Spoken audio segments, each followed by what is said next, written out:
Hello നമസ്കാരം, എല്ലാവർക്കും xylem P S സിയിലേക്ക് സ്വാഗതം. അപ്പൊ നമുക്കിനി കുറെ നാളത്തെ ഗ്യാപ്പുകൾക്ക് ശേഷം നമുക്ക് കുറേയധികം പരീക്ഷകളുടെ നോട്ടിഫിക്കേഷൻ ഉടൻ തന്നെ വരാൻ പോവുകയാണ് അല്ലെ. അതായത് 10th qualification, minimum 10th qualification ഉള്ളവരും അതുപോലെ തന്നെ LGS ക്വാളിഫിക്കേഷൻ ഉള്ള പരീക്ഷകളും ഒക്കെ ഇനി വരവായി. ഇനി അതിനുവേണ്ടിയുള്ള ഒരു വലിയ ദീർഘമായ കാത്തിരിപ്പുകൾക്കൊന്നും നമുക്ക് യാതൊരു പ്രസക്തിയുമില്ല. അപ്പൊ ഇന്ന് ഞാൻ വന്നിട്ടുള്ളത് നമുക്കിപ്പോ മാറി വരുന്ന കുറേയധികം ചോദ്യങ്ങളുണ്ട്. അതായത് ഇപ്പോ 10th ലെവൽ ആയിക്കോട്ടെ, LGS ലെവൽ ആയിക്കോട്ടെ, ഏത് ലെവൽ പരീക്ഷകൾക്കാണെങ്കിലും മാറി വരുന്ന ചോദ്യങ്ങളുണ്ട്. അപ്പോ പുതിയതായി വരുന്ന പരീക്ഷകൾക്ക് നോട്ടിഫിക്കേഷന് ശേഷം പഠിച്ചു തുടങ്ങിയാൽ മതിയോ, അതോ അതിനു മുമ്പ് പഠിച്ചു തുടങ്ങിയാലുള്ള പ്രധാന ഗുണങ്ങൾ എന്തൊക്കെയാണ്, എങ്ങനെയൊക്കെയാണ് നമുക്ക് പഠിക്കേണ്ടത്, ഇങ്ങനെയുള്ള കുറച്ച് കാര്യങ്ങൾ നിങ്ങളോട് ഷെയർ ചെയ്യാൻ വേണ്ടിയിട്ടാണ് ഞാൻ ഇന്ന് വന്നിട്ടുള്ളത്. അതായത് നമ്മൾ പണ്ട് സിനിമയിലൊക്കെ കാണുന്ന ഒരു ഡയലോഗ് ഉണ്ട്, പ്രസിദ്ധമായ നമ്മുടെ രജനി സാറിന്റെ ഡയലോഗ് അല്ലെ, ലേറ്റായി വന്നാലും ലേറ്റസ്റ്റ് ആയി വരുമെന്ന് അല്ലെ. ലേറ്റായി വന്നാലും ലേറ്റസ്റ്റ് ആയി വരാൻ പറ്റുമോ എന്നുള്ളത് ഇപ്പോഴത്തെ PSC പരീക്ഷകളുടെ കാര്യത്തിൽ നമ്മൾ കുറെ അധികം ചിന്തിക്കേണ്ടതായിട്ടിരിക്കുന്നു. കാര്യം പരീക്ഷകളുടെ രീതിയും സ്വഭാവവും പഠിക്കേണ്ട രീതി അടക്കം എല്ലാം മാറി ചോദിക്കുകയാണ്. PSC പരീക്ഷയിൽ PSC എന്തൊക്കെ തരം ചോദ്യങ്ങൾ ചോദിക്കുമെന്ന് അറിയാത്തൊരവസ്ഥയിൽ പോലും നമ്മൾ പലപ്പോഴും കടന്നു പോകാറുമുണ്ട് അല്ലെ. അപ്പോ ഇതിനൊക്കെ ഒരു കാരണം എന്ന് പറഞ്ഞാൽ നമ്മൾ ഇനി എത്ര പഠിച്ചാലും PSCയുടെ ചോദ്യങ്ങൾ കിട്ടില്ല എന്ന മനോഭാവത്തിലേക്കല്ല പോകേണ്ടത്. ലേറ്റസ്റ്റ് ആയി വന്നോളൂ, പക്ഷെ ഒരിക്കലും അത് ലേറ്റ് ആയി പോകാൻ പാടില്ല. അത് തന്നെയാണ് എനിക്ക് നിങ്ങളോട് പറയാനുള്ളത്. ലേറ്റസ്റ്റ് ആയിട്ട് തന്നെ നിങ്ങൾ വരണം. അത് പുതിയ PSCയുടെ പുതിയ രീതികൾക്കനുസരിച്ച് വളരെ പുതിയ രീതിയിൽ തന്നെ പഠിച്ചു തുടങ്ങുക എന്നതിലാണ് കാര്യം. അതൊരിക്കലും ലേറ്റ് ആവാൻ പാടില്ല. അത് PSC കൃത്യമായി പറയുന്നുണ്ട്. അതായത് നല്ലൊരു രീതിയിൽ കുറേയധികം സമയമെടുത്ത് പഠിക്കുന്ന ഉദ്യോഗാർത്ഥികളെ സംബന്ധിച്ചിടത്തോളം കൂടുതൽ റാങ്ക് പട്ടികയിൽ ഉൾപ്പെടുന്നതായി നമുക്ക് കാണാൻ പറ്റുന്നുണ്ട്. അതായത് പണ്ടൊക്കെ ആയിരുന്നുവെങ്കിൽ നമുക്ക് കുറേയധികം ഫാക്ട്സുകളോ ജനറൽ നോളജുകളോ കാര്യങ്ങളോ ഒക്കെ നോക്കിയിട്ട് പോയാൽ തന്നെ കുറേയധികം ചോദ്യങ്ങൾക്ക് ഉത്തരം കിട്ടും. ഇപ്പൊ പക്ഷേ PSC ഒരിക്കലും അത്തരം രീതികളെ എന്ത് ചെയ്യുന്നില്ല, പ്രിഫർ ചെയ്യുന്നില്ല. PSC പറയുന്നത് ഓരോ ഉദ്യോഗാർത്ഥിയും ഓരോ വിഷയങ്ങളെ കുറിച്ചും വളരെ ബേസിക് ആയിട്ടുള്ള അവബോധം ഉണ്ടാകുന്നവരെ മാത്രം മതി ഞങ്ങളുടെ ജോലിയിലേക്ക് എന്നാണ് ആര് പറയുന്നത്, PSC പറയുന്നത്. അപ്പോൾ അങ്ങനെ PSC പറയുമ്പോൾ PSC പറയുന്ന അല്ലെങ്കിൽ PSC നമുക്ക് മുൻവർഷ ചോദ്യങ്ങളിലൂടെ കാണിച്ചു തരുന്ന മാതൃകാ ചോദ്യങ്ങൾക്ക് അടിസ്ഥാനമാക്കി കൃത്യമായ രീതിയിൽ പഠിക്കുക എന്നതിലാണ് ഏറ്റവും വലിയ കാര്യം ഇരിക്കുന്നത്. ഞാൻ എപ്പോഴും പറയുന്നു, ഒരിക്കലും നമ്മുടെ പുതിയ പരീക്ഷകളെ സംബന്ധിച്ചിടത്തോളം നിങ്ങൾ എന്ത് ചെയ്യണ്ട, ലേറ്റ് ആയിട്ട് പഠിക്കാൻ തുടങ്ങണ്ട. അല്ലെങ്കിൽ ഒരു നോട്ടിഫിക്കേഷൻ വന്നിട്ട് ഞാൻ പ്രിപ്പറേഷൻസ് തുടങ്ങാം എന്ന രീതിയിലേക്ക് നിങ്ങൾ നിൽക്കരുത്. ഒരു കാര്യം ഉറപ്പാണ്, നമുക്കിനിയിപ്പോ പുതുതായിട്ട് കുറെ നോട്ടിഫിക്കേഷൻ വരാനുണ്ട് അല്ലെ. കുറേയധികം ലിസ്റ്റുകൾ തീരാൻ പോകുന്നു, കുറേയധികം പരീക്ഷകൾ ഉടൻ തന്നെ വന്ന് ലിസ്റ്റ് പബ്ലിഷ് ചെയ്യേണ്ട ആവശ്യം ആർക്കുണ്ട്, PSCക്ക് ഉണ്ട് എന്നുള്ളത് നമുക്ക് ഉറപ്പാണ്. അപ്പൊ തീർച്ചയായിട്ടും ഇനി ആ പരീക്ഷകൾ വരാനുണ്ട്. അതെന്തൊക്കെയാണെന്നുള്ളത് ഞാൻ പറയുന്നുണ്ട്. ഇനി വരാൻ പോകുന്ന പരീക്ഷകൾ എന്തൊക്കെയാണെന്ന് ഞാൻ നിങ്ങൾക്ക് പറഞ്ഞു തരാനായിട്ട് പോകുന്നുണ്ട്. അതുകൊണ്ട് തന്നെ ഞാൻ ആദ്യമേ പറഞ്ഞു, ലേറ്റസ്റ്റ് ആയിട്ട് വന്നോളൂ, പക്ഷെ ഒരിക്കലും ലേറ്റായി വരരുത്. ലേറ്റായി വരുന്നവർക്ക് ഇപ്പോഴത്തെ PSC പരീക്ഷകൾ കുറച്ച് ടഫായിട്ട് തന്നെ പോകുന്ന ഒരു രീതി നമുക്ക് കാണാനായിട്ട് പറ്റും. ഇനി വേറൊരു സ്വഭാവങ്ങളുണ്ട്. നമ്മളൊരു പരീക്ഷയ്ക്ക് തയ്യാറെടുക്കുമ്പോൾ നമ്മൾ ഹാബിച്വലായിട്ട് മാറ്റേണ്ട കുറേയധികം സ്വഭാവങ്ങളുണ്ട്.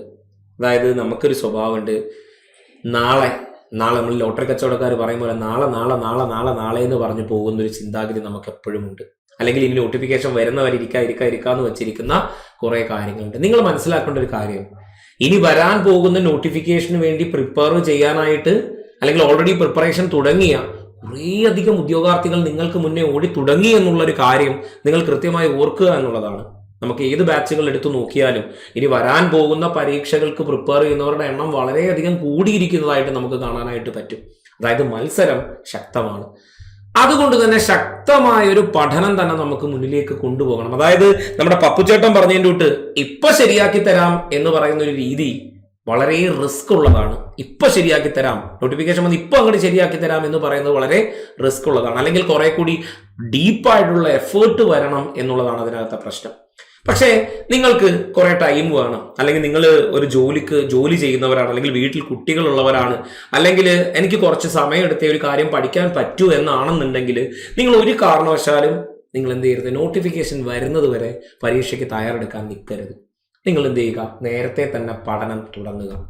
അതിനാദ്യം ചിലപ്പോൾ നിങ്ങളിപ്പോൾ ആദ്യമായി പ്രിപ്പയർ ചെയ്യുന്നവർ, അതാണ് എസ്പെഷ്യലി നമുക്ക് പറയാനുള്ളത്, ആദ്യമായി പ്രിപ്പയർ ചെയ്യാൻ തുടങ്ങുന്നവർ ആദ്യമായി ഞാൻ PSC പരീക്ഷ അല്ലെങ്കിൽ ഒരു സർക്കാർ ജോലിയിലേക്ക് ശ്രമിക്കാൻ പോവുകയാണ് എന്ന് പറയുന്നവരോട് എനിക്ക് പറയാനുള്ള ഒരു കാര്യം എന്ന് പറയുന്നത് ഇത് തന്നെയാണ്. നിങ്ങൾ എന്ത് ചെയ്യുക, നേരത്തെ തന്നെ നിങ്ങളുടെ പഠനം തുടങ്ങുക. അങ്ങനെ വരുമ്പോൾ ഒരു ഗുണമെന്ന് വെച്ചാൽ പരീക്ഷയുടെ നോട്ടിഫിക്കേഷൻ വരുമ്പോഴേക്കും, അല്ലെങ്കിൽ പരീക്ഷയുടെ നോട്ടിഫിക്കേഷൻ വന്ന് അടുത്ത പരീക്ഷയുടെ നോട്ടിഫിക്കേഷൻ വന്ന് പ്രിപ്പറേഷൻ തുടങ്ങുന്ന കുറച്ച് ആൾക്കാരുണ്ട്. ചിലപ്പോൾ അവര് മുൻപൊക്കെ ചെറുതായിട്ടൊക്കെ പ്രിപ്പയർ ചെയ്തിട്ടുള്ള ആൾക്കാരായിരിക്കാം, എങ്ങനെയാവാം, അവരുണ്ടാവും. പക്ഷെ പെട്ടെന്ന് പഠിക്കാൻ പറ്റുന്നവരാകാം, ആയിക്കോട്ടെ. അപ്പോൾ അവരോടൊപ്പം തന്നെ നിങ്ങൾക്കും വന്ന് നിൽക്കാനുള്ള ഒരു വലിയൊരു സാധ്യത നേരത്തെയുള്ള പ്രിപ്പറേഷൻസിൽ ഉണ്ട് എന്നുള്ളതാണ് സത്യമായ കാര്യം. അപ്പോ നമ്മൾ ഇനി എന്തൊക്കെ കാര്യങ്ങളാണ് നമ്മൾ ഇപ്പോഴത്തെ പഠനം തുടങ്ങുമ്പോൾ നമ്മൾ ആദ്യം ശ്രദ്ധിക്കേണ്ട കാര്യങ്ങൾ എന്തൊക്കെ എന്നുള്ളതാണ് നമ്മൾ ആദ്യം മനസ്സിലാക്കേണ്ടത്. എനിക്കൊരു കാര്യമേ നിങ്ങളോട് പറയാനായിട്ടുള്ളൂ. നമ്മുടെ CID മൂസയിൽ പറഞ്ഞതുപോലെ പീതാംബര സാറെ ബോംബ് വെച്ചിട്ടുണ്ട് എന്ന് പറയുമ്പോൾ ഗ്രൈൻഡർ എടുക്കാനും മിക്സി എടുക്കാനും ടോർച്ച് എടുക്കാനും ഒക്കെ ഓടിയ ഒരു ബിന്ദു പണിക്കർ എന്ന നടിയെ കുറിച്ച് നിങ്ങൾക്ക് അറിയാമായിരിക്കും അല്ലെ. പീതാംബര സാറെ ബോംബ് വെച്ചിട്ടുണ്ട് എന്ന് പറയുമ്പോൾ ടോർച്ച് എടുക്കാനും ഗ്രൈൻഡർ എടുക്കാനും ഇതെടുക്കാനും അതെടുക്കാനും ഓടിയ അല്ലെ. പക്ഷെ സ്വന്തം കുട്ടി എടുക്കാൻ മാത്രം അവിടെ ആര് മറന്നു പോയിട്ടുണ്ട്? ബിന്ദു പണിക്കർ മറന്നു പോകുന്നുണ്ട് അല്ലെ. നമ്മളുടെ വിജയം, നമ്മളുടെ സ്വപ്നം എന്ന് പറയുന്നത് അവിടെ ബിന്ദു പണിക്കർ എടുക്കാൻ പോയ കുട്ടികൾ തന്നെയാണ്. കൃത്യമായി നമ്മുടെ സ്വപ്നങ്ങളെ കൃത്യസമയത്തിൽ എടുത്തില്ല എന്നുണ്ടെങ്കിൽ ഒരു വലിയ ബോംബ് നമ്മുടെ ജീവിതത്തിൽ വന്ന് പൊട്ടിത്തെറിക്കുമെന്നുള്ളൊരു കാര്യം നിങ്ങൾ ആരും മറന്നു പോകരുത്.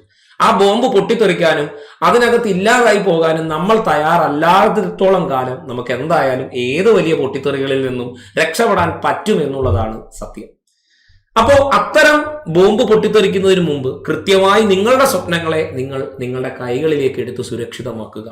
എത്രയും വേഗം നിങ്ങൾ ഇപ്പോൾ ഇരിക്കുന്നത്, ഒരുപക്ഷെ നിങ്ങൾ നിങ്ങളുടെ കംഫർട്ട് സോണിൽ ഇരിക്കുന്നവരായിരിക്കും, ഒരുപക്ഷെ നിങ്ങൾക്ക് ഇപ്പൊ തുടങ്ങണോ വയ്യേ മടി എന്നുള്ളൊരു ഭാവത്തിൽ ഇരിക്കുന്നവരായിരിക്കും. എല്ലാത്തിനും തട്ടി നീക്കിക്കോളൂ. നിങ്ങളുടെ സ്വപ്നത്തെ നിങ്ങളുടെ നെഞ്ചോട് ചേർത്ത് പിടിച്ചോളൂ, പുറത്തേക്ക് ഇറങ്ങി ഓടിക്കോളൂ. അവിടെ നിങ്ങൾക്ക് കുറെ ത്യാഗങ്ങളും കഷ്ടപ്പാടുകളും കാര്യങ്ങളും ഒക്കെ ഉണ്ടാകും. പക്ഷേ നിങ്ങളെ കാത്തിരിക്കുന്ന ഒരു വലിയ വിജയം അധിക ദൂരത്തിലല്ലാതെ നിങ്ങളുടെ മുന്നിൽ തന്നെ ഉണ്ട് എന്നുള്ളത് നിങ്ങൾ മനസ്സിലാക്കുക.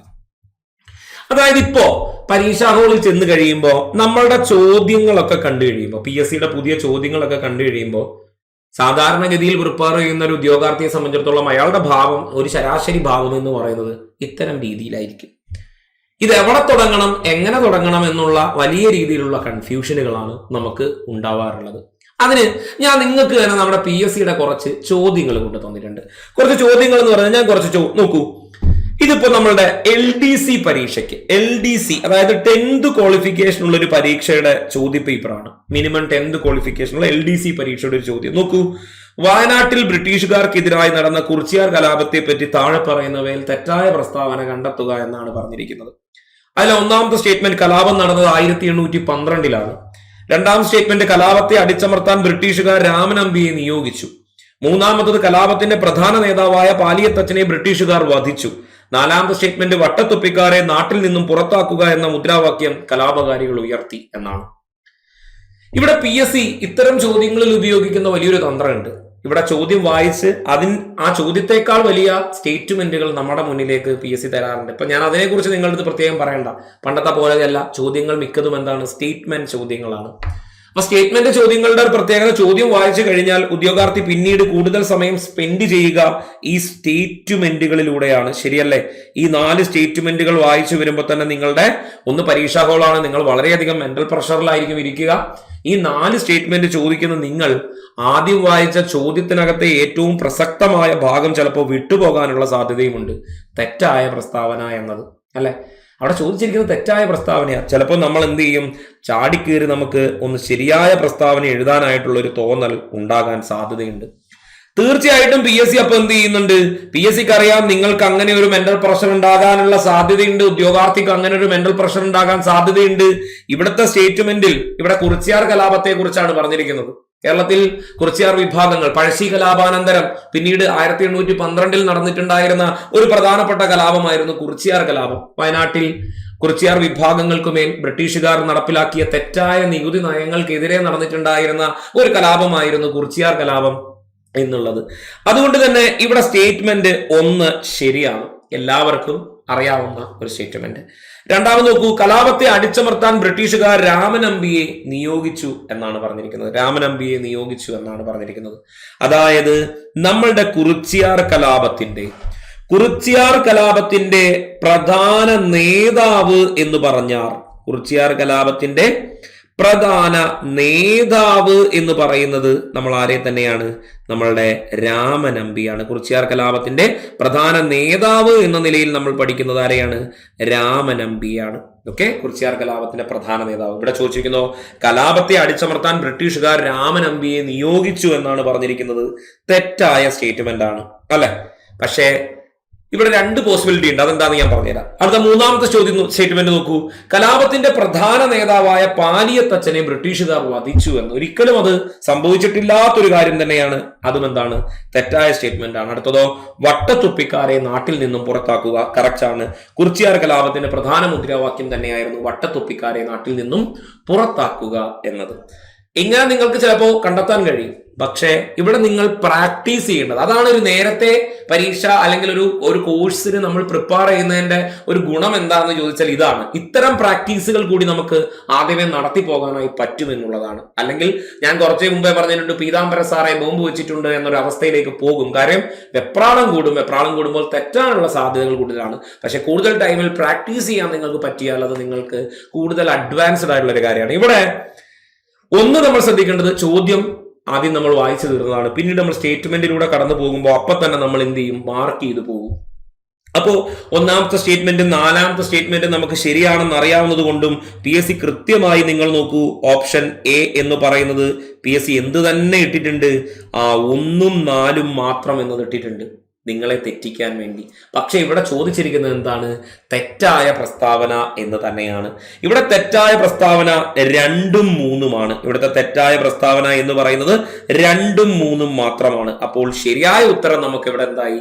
സി ആണ്. പക്ഷേ സ്റ്റേറ്റ്മെന്റ് വായിക്കുമ്പോൾ തന്നെ മാർക്ക് ചെയ്ത് പോകുന്ന നിങ്ങൾ ആ ചോദ്യത്തിൽ നിന്നും ഉണ്ടാകുന്ന ഒരു മറവി നിങ്ങളെ എന്ത് ചെയ്യും? തെറ്റിലേക്ക് കൊണ്ടുപോകും. അത് PSCയുടെ ഒരു രീതി. 2, പരീക്ഷാ ഹാളിൽ ഇരുന്നാണല്ലോ ഞങ്ങളുടെ ഉദ്യോഗാർത്ഥികൾ ചോദ്യങ്ങൾ വായിക്കുന്നത്. നല്ല മെന്റൽ പ്രഷറിലാണ്. രാമനമ്പി ഒക്കെ ഇതിലുണ്ടെന്നുള്ള കാര്യമൊക്കെ ഒരു ശരാശരി ഉദ്യോഗാർത്ഥിക്കൊക്കെ അറിയാമല്ലോ. അപ്പൊ രണ്ടാമത്തെ സ്റ്റേറ്റ്മെന്റിൽ കലാപം അടിച്ചമർത്തി ബ്രിട്ടീഷുകാർ രാമനമ്പി എന്നൊക്കെ ചിലപ്പോൾ വായിച്ചു വരും. അതിനെ തമ്മിൽ ബന്ധിപ്പിച്ചിരിക്കുന്ന വാക്കുകളൊന്നും കണ്ണിന്റെ മുമ്പിൽ കൂടെ പോലും എന്ത് ചെയ്യില്ല? കടന്നു പോകില്ല. അപ്പൊ അത്തരം സ്റ്റേറ്റ്മെന്റുകളെ കൂടുതൽ തെറ്റിക്കാനുള്ള രീതിയിലും എന്ത് ചെയ്യാറുണ്ട്? PSC തന്നു വരാറുണ്ട്. അപ്പോൾ അതെന്ത് ചെയ്യുക? വളരെയധികം ശ്രദ്ധിക്കുക. ഇനി ഞാൻ വേറൊരു ചോദ്യം നിങ്ങൾക്ക് കാണിച്ചു തരാം. വേറൊരു ചോദ്യം നോക്കി, താഴെ പറയുന്നവയിൽ ശരിയായ ജോഡി കണ്ടെത്തുക. 1885 ഇന്ത്യൻ നാഷണൽ കോൺഗ്രസ് സ്ഥാപിച്ചു. 1907 സൂറത്ത് സമ്മേളനത്തിൽ കോൺഗ്രസിന്റെ പിളർപ്പ് സംഭവിച്ചു. 1934 ഗാന്ധിജി കോൺഗ്രസ് പ്രസിഡന്റായി. 1929 ഇന്ത്യൻ നാഷണൽ കോൺഗ്രസിന്റെ ലാഹോർ സമ്മേളനം നടന്നു. എന്നിങ്ങനെയുള്ള 4 കാര്യങ്ങളാണ് പറഞ്ഞിരിക്കുന്നത് അല്ലെ? ഇവിടെ ചോദിച്ചിരിക്കുന്നത് ശരിയായ ജോഡി തന്നെ എന്നുള്ളതാണ്. നിങ്ങൾ പരീക്ഷയിൽ ശ്രദ്ധിക്കേണ്ട ഒരു കാര്യം, ആദ്യം തന്നെ ചോദ്യത്തിൽ ശരിയോ തെറ്റോ എന്നുള്ളത് ചെറുതായെങ്കിലും ഒന്ന് മാർക്ക് ചെയ്ത് വെക്കുക എന്നുള്ളതാണ്. അത് കഴിഞ്ഞാൽ നോക്കൂ, 1885 ഇന്ത്യൻ നാഷണൽ കോൺഗ്രസ് രൂപീകൃതമായി. ശരിയാണ്. December 28, 1885 December 28 Indian National Congress എന്താകുന്നുണ്ട്? രൂപീകൃതമാകുന്നുണ്ട്. അടുത്ത് നോക്കൂ, 1907 സൂറത്ത് സമ്മേളനത്തിൽ കോൺഗ്രസിന്റെ പിളർപ്പ്. ശരിയാണ്. 1907 സൂറത്ത് പിളർപ്പ് നടക്കുന്നു. 1934 ഗാന്ധിജി കോൺഗ്രസ് പ്രസിഡന്റ് ആയിരുന്നു. ഗാന്ധിജി ഇന്ത്യൻ നാഷണൽ കോൺഗ്രസിന്റെ പ്രസിഡന്റായിട്ട് ഒറ്റ തവണയെ വന്നിട്ടുള്ളൂ. ഒരേ ഒരു തവണയെ അദ്ദേഹം വന്നിട്ടുള്ളൂ. അത് ആദ്യവും അവസാനത്തേതുമായിരുന്നു. അത് 1924 1924 ബൽഗാം സമ്മേളനത്തിലാണ് ഗാന്ധിജി ഇന്ത്യൻ നാഷണൽ കോൺഗ്രസിന്റെ പ്രസിഡന്റ് ആയി വരുന്നത്. ഓക്കെ, അതുകൊണ്ട് തന്നെ ഈ സ്റ്റേറ്റ്മെന്റ് നമുക്ക് തെറ്റാണ്. അടുത്തതോ 1929 ലാഹോർ. അതായത് പൂർണ്ണ സ്വരാജ് പ്രമേയം എന്നൊരു കാര്യം നമുക്ക് പഠിക്കാനുണ്ട് അല്ലെ? പൂർണ്ണ സ്വരാജ് പ്രമേയം നമുക്ക് പഠിക്കാനുണ്ട്. അത് 1929 ജവഹർലാൽ നെഹ്റു ആദ്യമായി ഇന്ത്യൻ നാഷണൽ കോൺഗ്രസിന്റെ പ്രസിഡന്റായ സമ്മേളനമായിരുന്നു 1929 ലാഹോർ സമ്മേളനം. അവിടെ വെച്ചാണ് എന്ത്? പൂർണ്ണ സ്വരാജ് പ്രമേയം പാസ്സാകുന്നത്. അതുകൊണ്ട് അതും ശരിയാണ് അല്ലെ? അപ്പോ ഇവിടെ നമ്മളുടെ ഉത്തരം എന്ന് പറയുന്നത് ശരിയായ സ്റ്റേറ്റ്മെന്റ് ആണ് ചോദിച്ചിരിക്കുന്നത്. 1ഉം 2ഉം 4ഉം മാത്രമാണ്. അപ്പൊ നിങ്ങൾക്ക് ഈ ചോദ്യങ്ങൾ വായിക്കുമ്പോൾ നമുക്ക് മനസ്സിലാകുന്നുണ്ട്, കുറച്ച് ശ്രദ്ധയോടെ സമയമെടുത്തു വായിക്കുക എന്നതിൽ വളരെയധികം പ്രാധാന്യമുണ്ട്. പക്ഷെ സമയം ഒരുപാട് നമുക്ക് ഒരു ചോദ്യത്തിന് മേൽ സ്പെൻഡ് ചെയ്യാനുമില്ല. അപ്പൊ എങ്ങനെ ഈ ഒരു രീതിയെ നമുക്ക് ഒന്ന് കുറച്ചെടുക്കാമെന്ന് ചോദിച്ചാൽ നിരന്തരമായ പ്രാക്ടീസാണ്. അപ്പോൾ ഇത്തരം ചോദ്യങ്ങൾ നമ്മൾ പരീക്ഷയുടെ നോട്ടിഫിക്കേഷൻ വരുന്നതിനേക്കാളും കുറച്ചുകൂടെ മുമ്പേ തന്നെ ഈ പരീക്ഷയുടെ എന്തായാലും നോട്ടിഫിക്കേഷൻ വരാൻ പോകുന്നുണ്ട്. അപ്പൊ പിന്നെ ഞാൻ കുറച്ച് നേരത്തെ തന്നെ പ്രാക്ടീസ് തുടങ്ങിയാൽ നിങ്ങളുടെ വിജയം കുറച്ചുകൂടി മുമ്പിലേക്ക് എത്തിക്കാൻ നിങ്ങൾക്ക് സാധിക്കില്ലേ? എന്തായാലും സാധിക്കും, ഉറപ്പായും സാധിക്കും. അപ്പോൾ പ്രിപ്പറേഷൻസ് നേരത്തെ തുടങ്ങുന്നിടത്തോളം നിങ്ങൾക്ക് പ്രാക്ടീസ് കൂടുകയും നിങ്ങളുടെ വേഗത കൂടാനും അത് കുറേ അധികം സഹായിക്കുന്ന ഒരു കാര്യമാണ്. അപ്പോൾ PSC ഉദ്യോഗാർത്ഥികളോട് എപ്പോഴും നമുക്ക് തരാൻ പറ്റുന്ന ഉപദേശങ്ങളിൽ ഒന്നതാണ്. ഇനി നോട്ടിഫിക്കേഷൻ വന്നിട്ടേ ഞാൻ പ്രിപ്പയർ ചെയ്യുന്നുള്ളവർക്ക് അതിൻ്റെതായ പരിമിതികളുണ്ട്. പ്രിപ്പറേഷൻ ചെയ്യാൻ പറ്റില്ല എന്നുള്ള അഭിപ്രായം ഒന്നും പറയാൻ പറ്റില്ല. എന്നാലും അതിൻ്റെതായ ചില പരിമിതികൾ അവർക്കുണ്ട്. ആ പരിമിതികൾ പരിഹരിച്ചാൽ അവർക്കും വിജയിക്കാവുന്നതേ ഉള്ളൂ. പക്ഷേ നേരത്തെ തുടങ്ങുക എന്നത് വളരെ നല്ലൊരു കാര്യമാണ്. ഓക്കെ, അതായത് മുൻകൂട്ടി ഏതൊരു കാര്യത്തെയും ഒരു ലക്ഷ്യബോധത്തോടെ കണ്ട് നിങ്ങൾക്ക് തുടരാവുന്നതാണ്. ഞാനൊരു കാര്യം നിങ്ങൾക്ക് പറഞ്ഞുതരാം. ഇപ്പൊ നമുക്കെല്ലാവർക്കും ഒരു സർക്കാർ ജോലി ഒരു വലിയ സ്വപ്നമായിട്ടുള്ളവരായിരിക്കും അല്ലെ? നമുക്കെല്ലാവരുടെയും ഒരു വലിയ സ്വപ്നമാണ് സർക്കാർ ജോലി. കുറേയധികം ശ്രമങ്ങൾ നടത്തിയിട്ടുള്ളവരുണ്ട്. ആദ്യമായി പ്രിപ്പറേഷന് പോകുന്നവരുമുണ്ട്, വലിയ കാര്യമായി ഇത്രയും കാലം പ്രിപ്പറേഷൻ നടത്താത്തവരുമുണ്ട്. എല്ലാവരുടെയും കോമൺ ഡ്രീം എന്ന് പറയുന്ന സർക്കാർ ജോലി കിട്ടി സുരക്ഷിതമായ ഒരു സ്ഥലത്ത് ഇരിക്കുക എന്നത് നിങ്ങൾ ആഗ്രഹിക്കുന്ന ഒരു കാര്യമാണ്. അങ്ങനെയാണെങ്കിൽ എനിക്ക് നിങ്ങളോട് പറയാനുള്ള ഒരു ചെറിയ ഉപദേശം ഞാൻ പറയാം. ഒരു ഉപദേശമായി നിങ്ങൾ കാണണ്ട, നിങ്ങളത് മനസ്സിൽ സൂക്ഷിക്കേണ്ട ഒരു വാക്കായി തന്നെ കരുതിക്കോളൂ. നിങ്ങളിപ്പോൾ കാണുന്ന ഈ സ്വപ്നങ്ങളൊക്കെ ഉണ്ടല്ലോ, ആ സ്വപ്നങ്ങളൊക്കെ എന്നാണോ നിങ്ങളുടെ ഒരു ആവശ്യമായി മാറുന്നത്, നിങ്ങൾക്ക് അത്യാവശ്യമായി നിങ്ങൾക്ക് ഇത് മാറുന്നത്, അന്ന് നിങ്ങൾക്ക് ജോലി കിട്ടും. അതുകൊണ്ട് തന്നെ നിങ്ങളുടെ സ്വപ്നങ്ങളെയൊക്കെ നിങ്ങൾ എപ്പോഴും നിങ്ങളുടേതായ ഒരു ആവശ്യമാക്കി വളർത്താനായി ശ്രമിക്കുക. നിങ്ങളുടെ ആവശ്യമാണ്, എൻ്റെ സ്വപ്നം മാത്രമല്ല, അതെൻ്റെ ഒരു ആവശ്യമാണ്. ആ ആവശ്യത്തിന് വേണ്ടി ഞാൻ എത്രയും കഷ്ടപ്പെടാൻ തയ്യാറാണ്. അതിന് ഞാൻ എന്തൊക്കെയാണ് ചെയ്യേണ്ടത്, ഇതൊക്കെയായിരിക്കണം നമ്മൾ എന്ത് ചെയ്യുക, നമ്മൾ ചിന്തിക്കുകയും അല്ലെങ്കിൽ അതിനു വേണ്ടിയിട്ടുള്ള പരിഹാരങ്ങൾ കണ്ടെത്തുകയുമാണ് നമ്മൾ വേണ്ടത്. അപ്പൊ പുതിയ പാറ്റേൺ സ്റ്റഡി എന്ന് പറഞ്ഞാൽ, ഇപ്പോ പണ്ടൊക്കെ കാലത്ത് നമ്മുടെ PSC പരീക്ഷയ്ക്ക് ഒരു ചോദ്യം ചോദിച്ചാൽ, പണ്ടൊക്കെ ഒരു കാലത്ത് ഒരു ചോദ്യം ചോദിച്ചപ്പോ ഒരു ഉദാഹരണം പറഞ്ഞാൽ, വാസ്കോഡഗാമ കപ്പലിറങ്ങിയത് എവിടെ? പണ്ടത്തെ ഓപ്ഷൻ ആണെന്നുണ്ടെങ്കിൽ നമുക്ക് വരിക എവിടെ തന്നെയായിരുന്നു? കാപ്പാട് കടപ്പുറം എന്ന് വരുമായിരുന്നു അല്ലെ? കാപ്പാട് എന്ന് വരുമായിരുന്നു. എന്നാൽ പിന്നെ PSC ആ ചുവടങ്ങ് മാറ്റി. കാപ്പാടൊക്കെ എല്ലാവർക്കും അറിയാം, ഏത് ഉറക്കപ്പായിൽ ഇരിക്കുന്നവനും അറിയാം അല്ലെ? അപ്പോ പിന്നെ PSC ചുവട് മാറ്റിയിട്ട് ചോദിച്ചു, ആ ഓപ്ഷന്റെ സ്ഥാനത്ത്, കാപ്പാട് എന്ന ഓപ്ഷന്റെ സ്ഥാനത്ത് പിന്നീട് ചോദിച്ചു പന്തലായനി കടപ്പുറം എന്നാക്കി. ഓക്കെ, ഓപ്ഷൻ എന്താക്കി? പന്തലായനി കടപ്പുറം എന്നാക്കി.